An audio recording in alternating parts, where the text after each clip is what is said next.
नमस्कार शेतकरी बंधूंनो, आज आपण साठवणुकीच्या कापसातील धुळकुळी या किडीमुळे होणारी ॲलर्जी आणि त्यासाठीचे खबरदारीचे उपाय याविषयी माहिती घेणार आहोत.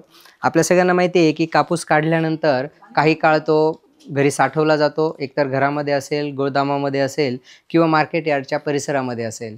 कारण सगळा कापूस हा लगेचच आपण बाजारात नेत नाही विक्रीसाठी. कधी-कधी त्याचा बाजारभाव कमी असतो किंवा इतर काही कारणामुळे त्याची साठवणूक केली जाते. आता एक गोष्ट लक्षात घ्या, हा साठवलेला कापूस जसं-जसं जास्त काळ लोटेल, तसं-तसं त्या साठवणगृहामध्ये साठणारी धूळ आणि त्या धुळीमुळे त्यामध्ये वाढणारी कीड असते. तिला धुळकुळी नावाची कीड असं आपण म्हणतो किंवा इंग्रजीमध्ये त्याला डस्ट माईट असं म्हटलं जातं.